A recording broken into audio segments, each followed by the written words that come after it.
అబ్బబ్బబ్బా! ఏం ఎండలండి. వంట గదిలోకి వెళ్ళాలంటే భయం వేసేస్తుంది. ఏవైనా వంటలు సులువుగా ఉండి ఈజీగా అయిపోయి తక్కువ టైంలోనే పొయ్యి మీద ఇలా పెట్టగానే మంచి రుచిగా తయారైపోయి వంటకాలు ఏమైనా ఉంటే వెతుక్కోవాలనిపిస్తుంది. అలాంటి కాయగూరలు వెతుక్కోవాలనిపిస్తుంది కూడాను. అంతే కదా. సో ఈరోజు అలా చేసిన ఈ రెసిపీనే అది తక్కువ టైంలో అయిపోతుంది. ఇలా అంటే అలా అయిపోతుంది. చాలా బాగుంటుంది ఈ కర్రీ. దీనికి నేను తీసుకున్న ఇంగ్రీడియంట్స్ కూడా చాలా తక్కువే. సో ముందుగా వెల్కమ్ టు మై ఛానల్ జ్యోతి గుడ్ల. ఇక కిందన లైక్ బటన్ ఉంటుంది, లైక్ కొట్టేయండి. కొత్తగా ఎవరైనా ఉంటే సబ్స్క్రైబ్ చేసుకోండి ఛానల్ని. సో చూసారు కదా, నా దగ్గర రెండు బంగాళదుంపలు ఉన్నాయి, ఒక్క వంకాయ ఉన్నది, అండ్ బీరకాయలు తీసుకొని వచ్చారు అర కేజీ. అవి అర కేజీ అనమాట. ఒక 2 ఉల్లిపాయలు, ఎన్ని ఉల్లిపాయలు అయితే తీసుకున్నానో అన్ని టొమాటోలు, 2 టొమాటోలు తీసుకున్నాను, 4 పచ్చిమిర్చి.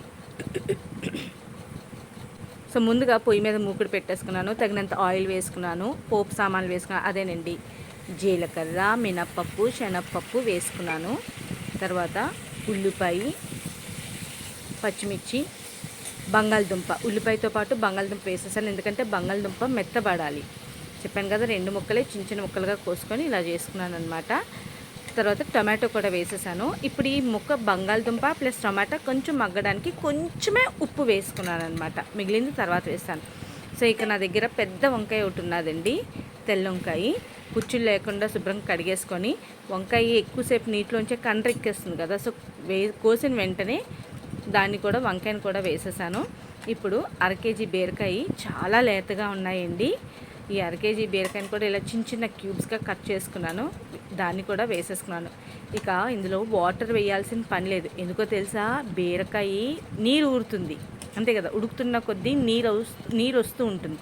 ఆ నీటికే మొత్తం ఇంకా వంకాయ కూడా మనకి లేతగానే ఉంది, అది కూడాను ఎల్లంకి వంకాయలాగా ఉంది అన్నమాట, అది కూడా అయిపోతుంది. సో ఇక్కడ ముక్కలు కూడా వేసుకున్న తర్వాత తగినంత కారం వేసుకున్నాను, ఉప్పు కూడా కొంచెం వేసుకున్నాను, పసుపు వేసుకున్నాను.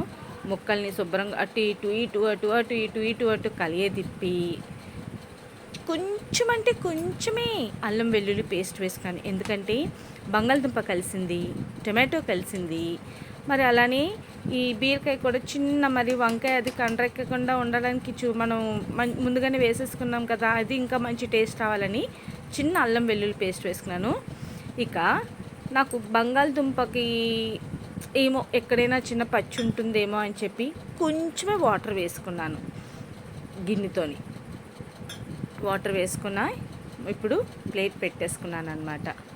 ఇంక ఈ రెసిపీ ఆ నీటిలోనే బాగా మగ్గిపోతుంది. సో ఇంక మాకు ప్రాబ్లం లేదు, ఆల్రెడీ 70% అయితే రెసిపీ ఉడికిపోయిందనే చెప్పాలి, ముద్ద కూరలా అవుతుందండి. ఇక స్టవ్ మంట కూడా చాలా చిన్ని మంట పెట్టుకున్నాను, ఎందుకంటే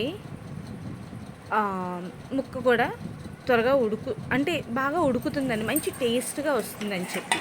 గాబరా ఏం ఉండదు కదా, అడుగంటది కూడాను.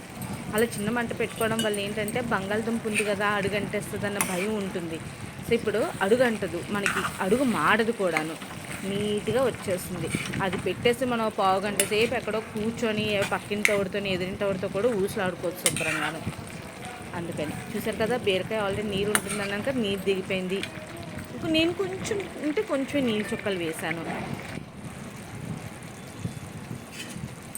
ఇక రెసిపీ అయిపోయి వచ్చింది. అందరికీ ఒక చిన్న రిక్వెస్ట్, కొత్తగా చూసేవాళ్ళు ఎవరైనా ఉంటే సబ్స్క్రైబ్ చేసుకోండి, తర్వాత వీడియో చూసేవాళ్ళు లైక్ ఇవ్వండి,